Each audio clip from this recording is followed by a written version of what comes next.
ನಮಸ್ಕಾರಗಳು. ಈ Shri Sai Nidhi star kids pre ಸ್ಕೂಲ್ನ ಘಟಿಕೋತ್ಸವ ಸಮಾರಂಭಕ್ಕೆ ತಾವೆಲ್ಲ ತುಂಬ ಸಂತೋಷದಿಂದ ಉತ್ಸಾಹದಿಂದ ಬಂದಿದ್ದೀರಿ. ನಿಮಗೆಲ್ಲ ನಮಸ್ಕಾರಗಳು. ಇದು ಘಟಿಕೋತ್ಸವ ಸಮಾರಂಭ.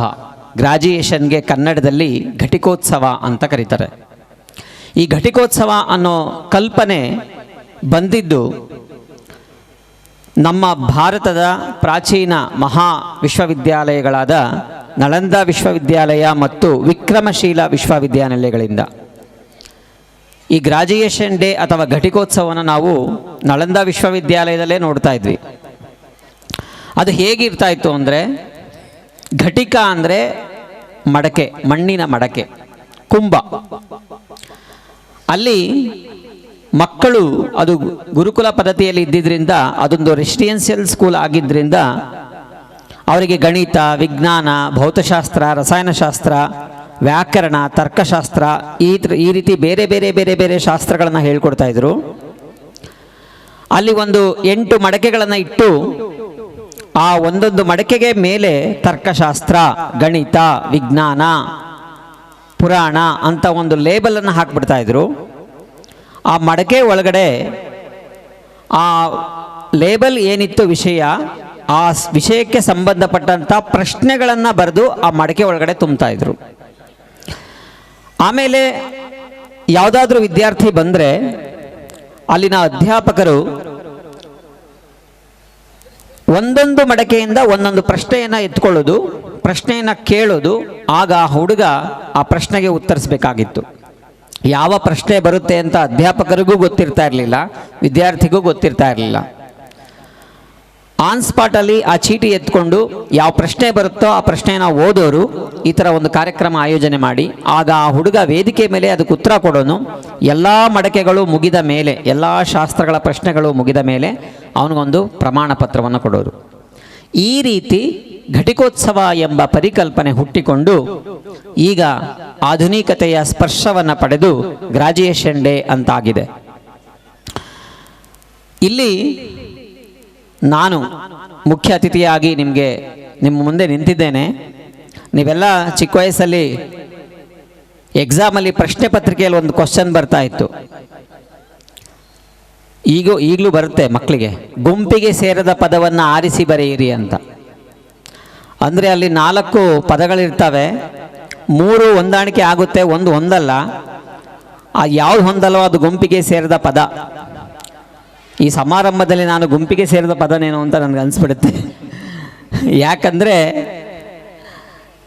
ಇದು ಮಕ್ಕಳ ಕಾರ್ಯಕ್ರಮ, ಮಕ್ಕಳು ನಲಿಯುವ, ಸರ್ಟಿಫಿಕೇಟನ್ನು ಪಡೆಯುವ ಕಾರ್ಯಕ್ರಮ. ಇನ್ನು ಇದಕ್ಕೆ ಸಾಕ್ಷಿಯಾಗಿ ನೀವು ಪೋಷಕರು, ನಮ್ಮ ಮಕ್ಕಳು ಹೇಗೆ ನೃತ್ಯ ಮಾಡ್ತಾರೆ, ಅವ್ರ ಸರ್ಟಿಫಿಕೇಟ್ ಪಡ್ಕೊಳ್ಳೋದೇ ನಿಮ್ಗೊಂದು ಖುಷಿ, ನಿಮ್ಗೊಂದು ಆನಂದ. ಮಹಾಪೋಷಕರು ನೀವು. ಕೇವಲ ಮಕ್ಕಳ ಪೋಷಕರಲ್ಲ, ನೀವು ಶಾಲೆಯ ಪೋಷಕರೂ ಹೌದು. ನಿಮ್ಮ ಪೋಷಣೆ, ನಿಮ್ಮ ಸಹಕಾರ, ನಿಮ್ಮ ಬೆಂಬಲದಿಂದಲೇ ಒಂದು ಶಾಲೆ, ಒಂದು ಸಂಸ್ಥೆ ಅಚ್ಚುಕಟ್ಟಾಗಿ ಬೆಳೀಲಿಕ್ಕೆ ಸಾಧ್ಯ. ಹಾಗಾಗಿ ನೀವು ಕೇವಲ ಮಕ್ಕಳ ಪೋಷಕರಷ್ಟೇ ಅಲ್ಲ, ಶಾಲೆಯ ಮಹಾಪೋಷಕರೂ ಹೌದು. ಇನ್ನು ಶಾಲೆಯ ಸಿಬ್ಬಂದಿ ವರ್ಗ, ಈ 3 ಒಂದಕ್ಕೊಂದು ಸಂಬಂಧ ಇರೋದು. ಆದರೂ ನನ್ನನ್ನು ಆತ್ಮೀಯತೆಯಿಂದ ಸಂತೋಷ್ ಸಾರು ಮತ್ತು ಜ್ಯೋತಿ ಮೇಡಮ್ ಆಹ್ವಾನ ಮಾಡಿದ್ದಕ್ಕೆ ನಾನು ಧನ್ಯವಾದಗಳನ್ನು ತಿಳಿಸ್ತೇನೆ. ಈಗಿನ ಮಕ್ಕಳು ತುಂಬ ಲವಲವಿಕೆಯಿಂದ ತುಂಬ ಕ್ರಿಯೇಟಿವ್ ಆಗಿರ್ತಾರೆ. ನಾವು ಚಿಕ್ಕ ವಯಸ್ಸಾಗಿದ್ದಾಗ ನಾವು ಅಷ್ಟೊಂದು ಕ್ರಿಯೇಟಿವ್ ಆಗಿರ್ತಾ ಇರಲಿಲ್ಲ, ಅಷ್ಟೊಂದು ಚುರುಕಾಗಿರ್ತಾ ಇರಲಿಲ್ಲ. ಈಗಿನ ಮಕ್ಕಳು ತುಂಬ ಚುರುಕಾಗಿರ್ತಾರೆ. ಈಗಿನ ಮಕ್ಕಳು ತುಂಬ ಫಾಸ್ಟು ಅಂದ್ಬಿಡ್ತಾರೆ ದೊಡ್ಡವರು. ಅದಕ್ಕೆ ನಾವು ಖುಷಿ ಪಡಬೇಕು, ನಾವು ಹೆಮ್ಮೆ ಪಡಬೇಕು. ಈಗಿನ ಮಕ್ಕಳ ಬುದ್ಧಿಶಕ್ತಿ ಮತ್ತು ಆಲೋಚನಾ ಲಹರಿ ತುಂಬ ವಿಭಿನ್ನವಾಗಿರುತ್ತೆ. ಅವ್ರು ಸಣ್ಣದನ್ನು ಪ್ರಶ್ನೆ ಮಾಡ್ತಾರೆ, ನಮಗೆ ಸಣ್ಣದನ್ನು ಕೇಳ್ತಾರೆ ಕ್ವಶನ್. ಇದು ಯಾಕೆ ಹಿಂಗಾಯಿತು, ಹಿಂಗೆ ಯಾಕೆ ಮಾಡಬೇಕು? ನಾವು ಅದನ್ನು ಕೇಳ್ತಾ ಇರಲಿಲ್ಲ. ನಾವು ಅವ್ರು ಹೇಳಿದ್ನೆಲ್ಲ ನಾವು ಬ್ಲೈಂಡಾಗಿ ನಂಬಿಟ್ಟು ಮಾಡ್ತಾ ಇದ್ವಿ. ಈಗಿನ ಮಕ್ಕಳು ಇದನ್ನೇ ಯಾಕೆ ಮಾಡಬೇಕು, ಹೀಗೆ ಯಾಕೆ ಮಾಡಬೇಕು ಅಂತ ಕೇಳ್ತಾರೆ. ಈ ಪ್ರಶ್ನೆ ಕೇಳುವ ಮನೋಭಾವ ತುಂಬ ಒಳ್ಳೆಯದು, ಅದನ್ನು ನಾವು ಬೆಳೆಸಬೇಕು. ದಯವಿಟ್ಟು ಪೋಷಕರಲ್ಲಿ ವಿನಂತಿ, ಯಾವುದಾದ್ರೂ ಮಗು ನಿಮಗೆ ಪ್ರಶ್ನೆ ಕೇಳಿದಾಗ ನೀನು ಚಿಕ್ಕ ಹುಡುಗ, ನಿಂಗೆ ಇದೆಲ್ಲ ಗೊತ್ತಾಗಲ್ಲ ಅಂತ ದಯವಿಟ್ಟು ಹೇಳಬೇಡಿ. ಮಕ್ಕಳಿಗೆ ಅರ್ಥವಾಗುವ ರೀತಿಯಲ್ಲಿ ಎಷ್ಟು ಬೇಕೋ ಅಷ್ಟನ್ನು ಹೇಳಿ ನೀವು ಸಮಾಧಾನ ಮಾಡೋದು ಒಳ್ಳೆಯದು. ಯಾಕಂದರೆ ನೀವು ಅವ್ರ ಪ್ರಶ್ನೆ ಕೇಳಿದಾಗೆಲ್ಲ ನೀವು ತಡೀತಾ ಹೋದರೆ ಮಕ್ಕಳಲ್ಲಿ ಪ್ರಶ್ನೆ ಕೇಳುವ ಮನೋಭಾವ ನಿಲ್ಲುತ್ತದೆ. ಪ್ರಶ್ನೆ ಕೇಳುವ ಮನೋಭಾವ ನಿಂತುಬಿಟ್ರೆ ಅವರು ಕಲಿಕೆಯ ಗುಣಮಟ್ಟವು ಕಡಿಮೆ ಆಗುತ್ತೆ. ಸಂಸ್ಕೃತದಲ್ಲಿ ಮಕ್ಕಳನ್ನು ಹೇಗೆ ಬೆಳೆಸಬೇಕು ಪೋಷಕರು ಅನ್ನೋದಕ್ಕೆ ಸಂಸ್ಕೃತದಲ್ಲಿ ಒಂದು ಶ್ಲೋಕ ಇದೆ. ಲಾಲಯೇತ್ ಪಂಚವರ್ಷಾಣಿ ದಶವರ್ಷಾಣಿ ತಾಡಯೇತ್ ಪ್ರಾಪ್ತೇಶು ಷೋಡಶೇ ವರ್ಷೆ ಪುತ್ರಂ ಮಿತ್ರವದಾಚರೇತ್ ಅಂಥೇಳಿ. ಲಾಲಯೇತ್ ಪಂಚವರ್ಷಾಣಿ, ಮಗು ಹುಟ್ಟಿದ 5 ವರ್ಷದವರೆಗೆ ಲಾಲನೆಯಲ್ಲಿ ಬೆಳೆಸಬೇಕು. ಅತ್ಯಂತ ಪ್ರೀತಿಯಿಂದ ಅಕ್ಕರೆಯಿಂದ ನಾವು ಬೆಳೆಸಬೇಕಾಗ್ತದೆ. ಯಾಕಂದರೆ ನಾವು ತಂದೆ ತಾಯಿಗಳು, ಪೋಷಕರೇ ಮಕ್ಕಳಿಗೆ ನಾವು ಸಂಪೂರ್ಣವಾದ ಆಧಾರಗಳಾಗಿರ್ತೀವಿ. ಸ್ವಂತ ಏನೂ ಮಾಡೋಕ್ಕೆ ಬರಲ್ಲ ಪಾಪ ಅವಕ್ಕೆ. ಆಗ ಅವರಿಗೆ ಊಟ ತಿನ್ನಿಸೋದಿಂದ ಹಿಡಿದು ಅವರಿಗೆ ಶೂ ಪಾಲಿಷ್ ಮಾಡಿಕೊಡೋದು, ಬಟ್ಟೆ ಹಾಕ್ಕೊಳ್ಳೋದು ಎಲ್ಲದನ್ನು ನಾವು ಮಾಡ್ತೇವೆ. ಎಲ್ಲಿವರೆಗೂ? 5 ವರ್ಷದವರೆಗೂ ಮಾಡಬೇಕು. ಲಾಲಯೇತ್ ಪಂಚವರ್ಷಾಣಿ ದಶವರ್ಷಾಣಿ ತಾಡಯೇತ್. ಇನ್ನು ಮುಂದೆ 10 ವರ್ಷ, ಮುಂದೆ 10 ವರ್ಷ ನಾವು ಅಷ್ಟೊಂದು ಪ್ರೀತಿಯನ್ನು, ಅಷ್ಟೊಂದು ಸಲುಗೆಯನ್ನು, ಅಷ್ಟೊಂದು ಸ್ವಾತಂತ್ರ್ಯವನ್ನು ಕೊಡೋದು ಒಳ್ಳೆಯದಲ್ಲ. ಅವರಿಗೆ ಸ್ವಲ್ಪ ನಿಯಂತ್ರಣವನ್ನು ಕೊಡಬೇಕಾಗ್ತದೆ. ದಶವರ್ಷಾಣಿ ತಾಡಯೇತ್. ತಾಡಯೇತ್ ಅಂದರೆ ಅವನ್ನ ನಿಯಂತ್ರಿಸಬೇಕಾಗ್ತದೆ.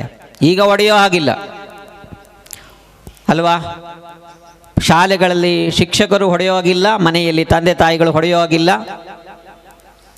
ಹಾಗಾಗಿ ಹಾಗಂತ ಸುಮ್ಮನೆ ಬಿಡೋಕ್ಕೂ ಆಗೋದಿಲ್ಲ. ಅವರನ್ನು ತುಂಬ ಅಂಕೆಯಲ್ಲಿ ಬೆಳೆಸಬೇಕು. ಒಂದು ಗಾದೆ ಮಾತಿದೆ, ಮಜ್ಜಿಗೆಯಲ್ಲಿದ್ದರೆ ಬೆಣ್ಣೆ ಕೆಡಲ್ಲ, ಅಂಕೆಯಲ್ಲಿದ್ದರೆ ಹೆಣ್ಣು ಕೆಡಲ್ಲ ಅಂತ. ಅಂದರೆ ಮಕ್ಕಳು 10 ವರ್ಷ 15 ವರ್ಷ ದಾಟುವವರೆಗೆ ತುಂಬ ನಿಯಂತ್ರಣದಲ್ಲಿ ಬೆಳೆಸಬೇಕು. ಅದು ಸೂಕ್ಷ್ಮವಾದ ದಿವಸಗಳದು. ಆಮೇಲೆ ಪ್ರಾಪ್ತೇಶು ಷೋಡಶೇ ವರ್ಷೆ ಪುತ್ರಂ ಮಿತ್ರವದಾಚರೇತ್. 16 ವರ್ಷ ದಾಟಿದ ನಂತರ ಮಕ್ಕಳನ್ನು ಸ್ನೇಹಿತರ ಹಾಗೆ ನೋಡಿಕೊಳ್ಳಬೇಕು. ಮಕ್ಕಳನ್ನೂ ಸ್ನೇಹಿತರಂತೆ ಕಾಣಬೇಕು. ಆಗ ನಾವು ಆದೇಶ ಕೊಡೋದು, ಆರ್ಡರ್ ಮಾಡೋದು, ನೀನು ಹಿಂಗೆ ಇರಬೇಕು ಅನ್ನೋದು ಅದು ಸರಿ ಹೋಗೋದಿಲ್ಲ. ಅವರ ಅಭಿಪ್ರಾಯಗಳಿಗೆ ನಾವು ಮನ್ನಣೆ ಕೊಡಬೇಕು. ಅವ್ರ ಜೊತೆ ಚರ್ಚೆ ಮಾಡಬೇಕು. ಮನೆಯ ಯಾವುದೇ ನಿರ್ಧಾರವನ್ನು ಅವ್ರಿಗೂ ತಿಳಿಸ್ಬೇಕು. ಮನೆಯ ಕಷ್ಟವನ್ನು ಅವ್ರಿಗೂ ಅರ್ಥ ಮಾಡಿಸ್ಬೇಕು. ಮನೆಯ ಪರಿಸ್ಥಿತಿಯ ಸುಧಾರಣೆಗೆ ಅವರನ್ನು ನಾವು ತೊಡಗಿಸ್ಕೊಳ್ಬೇಕು. ಆಗ ಜೀವನ ಅಂದರೆ ಏನು ಅಂತ ಮಕ್ಕಳಿಗೆ ಅರ್ಥ ಆಗುತ್ತೆ. ಆದರೆ ನಾವು ಅದನ್ನು ಮಾಡ್ತಾ ಇದ್ದೀವ? ಎಷ್ಟು ಜನ ಮಾಡ್ತಾ ಇದ್ದೀವಿ? ಆಗಿನ ಕಾಲದಲ್ಲೇ ಸಂಸ್ಕೃತ ವಿದ್ವಾಂಸರು ಇದನ್ನು ಬರೆದಿಟ್ಟು ಹೋಗಿಬಿಟ್ಟಿದ್ರು, ಮಕ್ಕಳನ್ನು ಹೇಗೆ ಬೆಳೆಸಬೇಕು ತಂದೆ ತಾಯಿಗಳು ಅಂತ. ಲಾಲಯೇತ್ ಪಂಚವರ್ಷಾಣಿ ದಶವರ್ಷಾಣಿ ತಾಡಯೇತ್ ಪ್ರಾಪ್ತೇಶು ಷೋಡಶೇ ವರ್ಷೆ ಪುತ್ರಂ ಮಿತ್ರವದಾಚರೇತ್ ಅಂಥೇಳಿ ಬರೆದೋಗಿದ್ರು. ಸೊ ಇದನ್ನು ದಯವಿಟ್ಟು ಪೋಷಕರು ಗಮನದಲ್ಲಿ ಇಟ್ಕೋಬೇಕು. ಆಮೇಲೆ 3 ತತ್ವ ಇದೆ. There are 3 elements, 3 principles to take care of our children. ನಮ್ಮ ಮಕ್ಕಳನ್ನು ನಾವು ಬೆಳೆಸಲಿಕ್ಕೆ ಮುಖ್ಯವಾಗಿ 3 ತತ್ವಗಳನ್ನು ಪಾಲಿಸಬೇಕು. ಈ ಗ್ರಾಜುಯೇಷನ್ ಸೆರೆಮನಿ ಮಕ್ಕಳಿಗೆ ಆಗಿದ್ರೂ ಪೋಷಕರಿಗೆ ಕೆಲವು ಕಿವಿ ಮಾತುಗಳನ್ನು ಹೇಳಬೇಕು ಅಂತ ನನಗೆ ಅನ್ನಿಸ್ತಾ ಇದೆ. ಹಾಗಾಗಿ ನಾನು ಈ ಮಾತನ್ನು ಹೇಳ್ತಾ ಇದ್ದೇನೆ. ಯಾಕಂದರೆ ಪೋಷಕರಿಗೆ ಮಕ್ಕಳನ್ನು ಸಾಕೋದೇ ಒಂದು ಚಿಂತೆ. ನಮ್ಮ ತಂದೆ ತಾಯಿಗಳಿಗೆ 8, 10, 12 ಮಕ್ಕಳಿದ್ರೆ ಆ ಚಿಂತೆ ಇರಲಿಲ್ಲ. ನಾವು ಒಂದು ಮಗು ಸಾಕೋದೇ ಚಿಂತೆ. ಇವಾಗ ಇದು ಹೆಂಗಪ್ಪ ಸಾಕೋದು, ಹೆಂಗಪ್ಪ ನೋಡ್ಕೊಳ್ಳೋದು ಒಂದು ಚಿಂತೆ ಆಗಿದೆ. ಯಾಕಂದರೆ ನಮ್ಮಲ್ಲಿ ಒಂದು ಪ್ಲ್ಯಾನ್ ಬೇಕಾಗುತ್ತೆ. 3 ತತ್ವಗಳನ್ನು ಜೀವನದಲ್ಲಿ ಅಳವಡಿಸ್ಕೊಳ್ಳಿ. ಏನೇನು? ಮರ್ಕಟ ಕಿಶೋರ ನ್ಯಾಯ, ಮಾರ್ಜಾಲ ಕಿಶೋರ ನ್ಯಾಯ, ಮತ್ಸ್ಯ ಕಿಶೋರ ನ್ಯಾಯ. ಈ 3 ತತ್ವಗಳನ್ನು ಅಳವಡಿಸ್ಕೊಂಡ್ಬಿಟ್ರೆ ಯಾವ ಮಕ್ಕಳನ್ನು ಬೇಕಾದರೂ ಸಾಧಕರನ್ನಾಗಿ ಹೇಗೆ ಬೇಕಾದರೂ ಹಾಗೆ ನಾವು ಬೆಳೆಸ್ಬೋದು. ಒಂದು ಮರ್ಕಟ ಕಿಶೋರ ನ್ಯಾಯ. ಮರ್ಕಟ ಕಿಶೋರ ನ್ಯಾಯ ಅಂದರೆ ನಮ್ಮ ಪ್ರಕೃತಿಯಲ್ಲಿ ನಾವು ನೋಡ್ತಾ ಇರ್ತೀವಿ. ಮರ್ಕಟ ಅಂದರೆ ಮಂಗ, ಕೋತಿ. ಕೋತಿ ಒಂದು ಚಿಕ್ಕ ಮರಿ ಇರುತ್ತೆ, ಕೋತಿ ಮರಿ. ಆ ಕೋತಿ ಮರಿ ಏನು ಮಾಡುತ್ತೆ? ತಾಯಿಯ ಹೊಟ್ಟೆಯನ್ನು ಬಿಗಿಯಾಗಿ ಕಚ್ಕೊಂಡ್ಬಿಟ್ಟಿರುತ್ತೆ. ನೋಡಿದ್ದೀರಾ? ಗಮನಿಸಿರ್ತೀರ. ಆ ಮಗು ಮರಿ ಕೋತಿ ತಾಯಿಯ ಹೊಟ್ಟೆಯನ್ನು ಎಷ್ಟು ಬಿಗಿಯಾಗಿ ಕಚ್ಕೊಂಡಿರುತ್ತೆ ಅಂದರೆ ಆ ತಾಯಿ ಕೋತಿ ಎಷ್ಟಾದರೂ ನೆಗಿಲಿ, ಒಂದು ಕೊಂಬೆಯಿಂದ ಇನ್ನೊಂದು ಕೊಂಬೆಗೆ ಹಾರಿದ್ರೂ ಆ ಕೋತಿ, ಮರಿ ಕೋತಿ ತನ್ನ ಬಿಗಿಯನ್ನು ಸಡ್ಲ ಮಾಡೋದೇ ಇಲ್ಲ, ಬೀಳೋದು ಇಲ್ಲ. ಹಾಗೆ ನಾವು ಮಕ್ಕಳು ಚಿಕ್ಕ ವಯಸ್ಸಿದ್ದಾಗ ತಾಯಿಗೆ ಅಷ್ಟು ಅಟ್ಯಾಚ್ಮೆಂಟ್ ಬೆಳೆಸ್ಕೊಂಡಿರ್ತಾರೆ ಮಕ್ಕಳು. ಎಲ್ಲೂ ಹೋದರೂ ಬರ್ತಾವೆ ಪಾಪ, ಒಂದು ನಿಮಿಷ ತಾಯಿ ಕಾಣಿಸ್ಲಿಲ್ಲ ಅಂದರೆ ಅಳ್ತಾವೆ ಪಾಪ. ಅದನ್ನು ನಾವು ಅರ್ಥ ಮಾಡ್ಕೋಬೇಕು. ಸೊ ಮಾರ್ಜಾಲ ಕಿಶೋರ ನ್ಯಾಯ ತತ್ವವನ್ನು ನಾವು ಅಳವಡಿಸ್ಕೋಬೇಕು. ಯಾಕಂದರೆ ನಮ್ಮ ಮಗುವಿಗೆ ನಾವೇ ಎಲ್ಲ, ನಮ್ಮ ಕಣ್ಮುಂದೆನೇ ಬೆಳೆಯೋ ಮಕ್ಕಳಿಗೆ ನಾವೇ ದೂರ ಮಾಡ್ತಾ ಹೋದರೆ ಆ ಪ್ರೀತಿಯನ್ನು, ಅಕ್ಕರೆಯನ್ನು, ಮಮತೆಯನ್ನು ಯಾರು ಕೊಡ್ತಾರೆ? ಯಾರು ಆದಾರೋ ಹೆತ್ತ ತಾಯಂತೆ ಆದಾರೆ, ಸಾವಿರ ಸೌದೆ ಒಲೆಯಲ್ಲಿ ಉರಿದರೂ ದೀವಿಗೆ ಅಂತ ಬೆಳಕುಂಟೆ ಅಂತೇಳಿ ಜನಪದರು ಹೇಳ್ತಾರೆ. ಸೊ ಹಾಗಾಗಿ ತಂದೆ ತಾಯಿಗಳು ತಮ್ಮ ಮಕ್ಕಳಿಗೆ ಸಂಪೂರ್ಣ ಸಮಯವನ್ನು ಮಕ್ಕಳ ಪೋಷಣೆಗೆ ನಾವು ನೀಡ್ತಾ ಹೋಗಬೇಕು. ನಾವು ನಮ್ಮದೆಷ್ಟೇ ಕೆಲಸ ಒತ್ತಡಗಳಿದ್ದರೂ, ಎಷ್ಟೇ ಜವಾಬ್ದಾರಿಗಳಿದ್ದರೂ ಮಗುವನ್ನು ಬೆಳೆಸುವುದು ನಮ್ಮ ಅತ್ಯಂತ ಆದ್ಯ ಕರ್ತವ್ಯ, ಆದ್ಯ ಜವಾಬ್ದಾರಿ ಅನ್ನೋದು ನಾವು ಮರಿಬಾರ್ದು. ಇನ್ನೊಂದು ಮರ್ಕಟ ಕಿಶೋರ ನ್ಯಾಯ. ಮರ್ಕಟ ಕಿಶೋರ ನ್ಯಾಯ ಆಯಿತು. ನೆಕ್ಸ್ಟ್ ಮಾರ್ಜಾಲ ಕಿಶೋರ ನ್ಯಾಯ. ಮಾರ್ಜಾಲ ಅಂದರೆ ಬೆಕ್ಕು. ಬೆಕ್ಕು ಮರಿಗಳನ್ನು ಹೇಗೆ ಸಾಕುತ್ತೆ ನಾವು ನೋಡಿರಬೇಕು. ಒಂದು ಬೆಕ್ಕು ತನ್ನ ಮರಿಯನ್ನು ಇನ್ನೊಂದು ಕಡೆ ತಗೊಂಡೋಗ್ಬೇಕಾದ್ರೆ ಹಲ್ಲಲ್ಲಿ ಕಚ್ಕೊಂಡು ತಗೊಂಡೋಗುತ್ತೆ. ಇದನ್ನು ನೀವು ಗಮನಿಸಿರ್ತೀರ. ಆದರೆ ಬೆಕ್ಕು ತನ್ನ ಮರಿಯನ್ನು ಬಾಯಲ್ಲಿ ಕಚ್ಚಿಕೊಂಡು ಇನ್ನೊಂದು ಕಡೆ ತಗೊಂಡೋಗ್ಬೇಕಾದ್ರೆ ಮರಿಗೆ ನೋವಾಗೋದಿಲ್ವಾ? ಮರಿಗೆ ಆ ತಾಯಿ ಬೆಕ್ಕಿನ ಹಲ್ಲು ನಾಟೋದಿಲ್ವಾ? ಖಂಡಿತ ಇಲ್ಲ. ತಾಯಿ ಬೆಕ್ಕು ಮರಿಗೆ ಯಾವುದೇ ನೋವು ಆಗದಂತೆ ಹಾಗಂತ ಸಡ್ಲ ಬಿಡೋಕ್ಕೂ ಆಗಲ್ಲ. ಸಡ್ಲ ಬಿಟ್ಟರೆ ಬಿದ್ದೋಗುತ್ತೆ ಮಗು. ಎಷ್ಟು ಚೆನ್ನಾಗಿ ತಗೊಂಡೋಗುತ್ತೆ ಅದು ಅಂತಂದರೆ, ಒಂದು ಕಡೆಯಿಂದ ಇನ್ನೊಂದು ಕಡೆ ತಗೊಂಡೋಗಿ ಅಷ್ಟೇ ಚೆನ್ನಾಗಿ ಬಿಟ್ಬಿಡುತ್ತೆ. ಸೊ ನಾವು ನಮ್ಮ ಮಕ್ಕಳನ್ನು ಸಂಪೂರ್ಣವಾಗಿ ಕಂಟ್ರೋಲೂ ಮಾಡಬಾರ್ದು, ಸಂಪೂರ್ಣವಾಗಿ ಸ್ವಾತಂತ್ರ್ಯನೂ ಕೊಡಬಾರ್ದು. ನಾವೇನು ಮಾಡಿಬಿಡ್ತೀವಿ, ಒಂದೇ ಮಗು ಇರಲಿ ಬಿಡು ಅಂತ ಬೆಳೆಸ್ಬಿಡ್ತೀವಿ. ಅದು ಹಠ ಕಲ್ತ್ಕೊಂಡ್ಬಿಡುತ್ತೆ ಹಂಗೆ ಮಾಡಿಬಿಟ್ರೆ. ಸೊ ಸಂಪೂರ್ಣವಾಗಿ ನಿಯಂತ್ರಣ ಮಾಡೋ ಹಾಗೂ ಇಲ್ಲ, ಸಂಪೂರ್ಣವಾಗಿ ಸ್ವಾತಂತ್ರ್ಯ ಕೊಡೋ ಹಾಗೂ ಇಲ್ಲ. ಆಯಾ ಸಂದರ್ಭಕ್ಕೆ ತಕ್ಕಂತೆ, ಆಯಾ ಸನ್ನಿವೇಶಕ್ಕೆ ತಕ್ಕಂತೆ ನಾವು ಕೆಲವು ನಿಯಂತ್ರಣಗಳನ್ನು, ಶಿಸ್ತನ್ನು ಮನೆಯಲ್ಲಿ ಬೆಳೆಸಬೇಕಾಗುತ್ತೆ. ಮನೆಯೇ ಮೊದಲ ಪಾಠಶಾಲೆ. ನಂತರ ಮತ್ಸ್ಯ ಕಿಶೋರ ನ್ಯಾಯ. ಮರ್ಕಟ ಕಿಶೋರ ನ್ಯಾಯ ಆಯಿತು, ಮಾರ್ಜಾಲ ಕಿಶೋರ ನ್ಯಾಯ ಆಯಿತು, ಕೊನೆಯದು ಮತ್ಸ್ಯ ಕಿಶೋರ ನ್ಯಾಯ. ಮತ್ಸ್ಯ ಅಂದರೆ ಮೀನು. ಮತ್ಸ್ಯ ಅಂದ್ರೇನು? ಮೀನು ಹೇಗೆ ತನ್ನ ಮರಿಗಳನ್ನು ನೋಡಿಕೊಳ್ಳುತ್ತೆ? ಅದು ತನ್ನ ಬೆನ್ನ ಮೇಲೆ ಕೋತಿ ಹಾಗೆ ಹೊಟ್ಟೆಯಲ್ಲಿ ಕಚ್ಕೊಂಡು ಇನ್ನೊಂದು ಕಡೆ ತಗೊಂಡೋಗೋಕ್ಕೂ ಆಗಲ್ಲ, ಅಥವಾ ತನ್ನ ಬಾಯಲ್ಲಿ ಕಚ್ಚಿ ಇನ್ನೊಂದು ಕಡೆ ತಗೊಂಡೋಗೋಕ್ಕೂ ಆಗಲ್ಲ. ನೀವು ನೋಡಿರಿ, ನೀವು ಅಕ್ವೇರಿಯಂ ನೋಡ್ತಾ ಇರಿ, ಒಂದು 5-6 ಮರಿಗಳು ಬರ್ತವೆ. ತಾಯಿ ಮರಿ ಅದು ಎದುರುಗಡೆ ಬರುತ್ತೆ. ಎದುರುಗಡೆ ಬಂದ್ಬಿಟ್ಟು ಸ್ವಲ್ಪ ಹೊತ್ತು ಹಾಗೆ ನೋಡುತ್ತಷ್ಟೇ. ಆಮೇಲೆ ಅದು ಹಿಂದಿರ್ಕೊಂಡು ಹೋದರೆ ಈ ಮರಿಗಳೆಲ್ಲ ಅದ್ರ ಹಿಂದೆ ಹೋಗ್ತಾ ಇರ್ತವೆ. ಇದನ್ನು ನೀವು ಗಮನಿಸಿ. ಮತ್ಸ್ಯ ಕಿಶೋರ ನ್ಯಾಯ. ಅಂದರೆ ಮಕ್ಕಳು ದೊಡ್ಡವರಾಗ್ತಾ ನಾವು ಬೈದೇ ಬುದ್ಧಿ ಹೇಳಬೇಕು ಅಂತೇನಿಲ್ಲ. ನಾವು ಕಣ್ಣಲ್ಲೇ ಅವ್ರಿಗೆ ಅರ್ಥ ಮಾಡಿಸೋವಂಥ ಶಕ್ತಿಯನ್ನು ಬೆಳೆಸಬೇಕು. ಅಥವಾ ನಾವು ಮುಂದೆ ಹೋದರೆ ಅವ್ರು ಹಿಂದೆ ಬರ್ತಾರೆ, ನಾವು ಮಾಡಿದ್ದನ್ನು ಅವ್ರು ಮಾಡ್ತಾರೆ. ಒಂದು ಇಂಗ್ಲೀಷಲ್ಲಿ ಒಂದು ಮಾತಿದೆ, they follow not what we say, what we do ಅಂತ. ಅವರು ನಾವು ಹೇಳಿದ್ದನ್ನು ಕೇಳೋದಿಲ್ಲ, ಆದರೆ ನಾವು ಮಾಡಿದ್ದನ್ನು ಅವ್ರು ಮಾಡ್ತಾರೆ. ನಾವೇನು ಮಾಡ್ತೀವೋ ಅದನ್ನು ಅವ್ರು ಮಾಡ್ತಾರೆ. ಸೊ ನಾವೇನು ಮಾಡ್ತೀವಿ ಅನ್ನೋದ್ರ ಆಧಾರದ ಮೇಲೆ ಅವರೇನು ಮಾಡಬೇಕು ಅನ್ನೋದು ನಿರ್ಧಾರ ಆಗುತ್ತೆ. ಸೊ ನೀವು ಮಾಡೋದೇ ಒಂದು, ಅವ್ರು ಮಾಡೋಕ್ಕೆ ಇನ್ನೊಂದು ಹೇಳಿದ್ರೆ ಕಷ್ಟ ಆಗುತ್ತೆ. ಈಗ ಪರೀಕ್ಷಾ ಸಮಯ, ಪರೀಕ್ಷೆ ನಡೀತಾ ಇದೆ. ನಾವೇನು ಮಾಡ್ತೀವಿ, ಲಕ್ಷ್ಮೀ ಬಾರಮ್ಮನೋ, ಲಕ್ಷ್ಮೀ ನಿವಾಸ, ಸಿದ್ದೇಗೌಡರು ಶ್ರೀಲಂಕಾದಿಂದ ಬಂದರೋ ಇಲ್ವೋ ಅಂತ ಚಿಂತೆ ಮಾಡ್ಕೊಂಡು ಕೂತ್ಕೊತೀವಿ. ಮಕ್ಕಳಿಗೆ ಎಕ್ಸಾಮ್ ನಾಳೆ ಇದೆ ಓದ್ಕೊ ಹೋಗು ಅಂದ್ಬಿಡ್ತೀವಿ. ಆಮೇಲೆ ಇವತ್ತು ಮ್ಯಾಚ್ ಬೇರೆ, RCB CSK ಮ್ಯಾಚ್ ಬೇರೆ.